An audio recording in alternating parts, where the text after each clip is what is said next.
After barely 5 years in power, President Muhammadu Buhari continues to make significant progress in fighting insecurity which had once ravaged the country.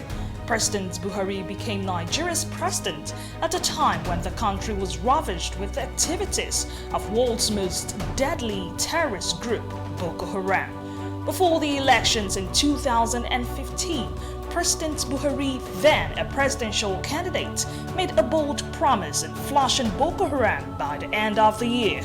After his inauguration, Buhari quickly focused on the insurgency by relocating the military command and control center from Abuja to the militant heartland of Borno.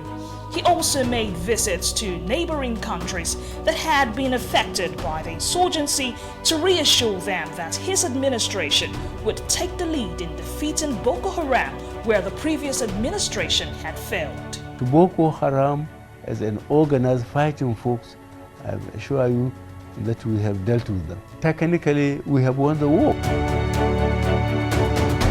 There was no doubt in the minds of most Nigerians who knew the no-nonsense attitude of Buhari and coming to power with a military background that reclaiming the Nigerian territories from the den of Boko Haram would be a tough fight.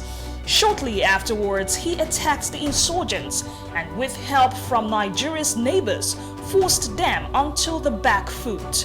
Under his watch, the Nigerian military regained territories from Boko Haram militants that had been fighting to overthrow the government. There was global outrage when more than 300 schoolgirls were kidnapped from their school by Boko Haram in 2013. This audacious act that exposed the gaps in Nigeria's security under the then administration brought the conflict in the northeast to the world's attention. Through a tough fight by the military under the Buhari's administration, scores of abducted schoolgirls were released and reunited with their families. At present, Boko Haram has been completely pushed aback and only strikes at the fringes of the country's borders. People are going back into their neighborhoods. We have a committee on the ground liaising with local governments through the state and so on. People are going back. Our major problem now is rehabilitation.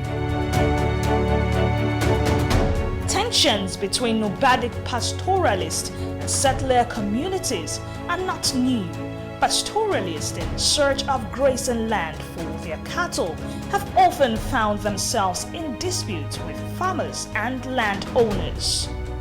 While international interest in the Boko Haram conflict dwindled as a result of the military's hard fight, another deadly wave of violence by the herders and farmer crisis gained momentum.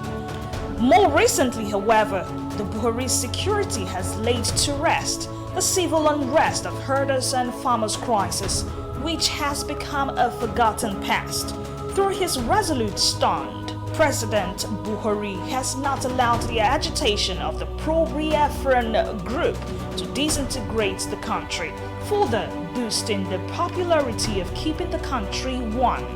His government continues to deal decisively on the activities of banditry and kidnapping, making Nigerians enjoy relative peace.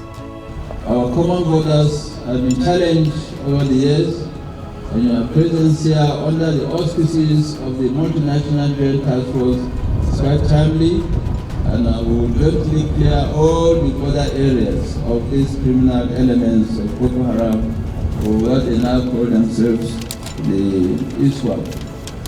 It's a threat that we must continue to address together and collectively. If we are able to continue in this cooperative manner, surely the end of the menace of the Boko Haram will be a thing of history in our countries.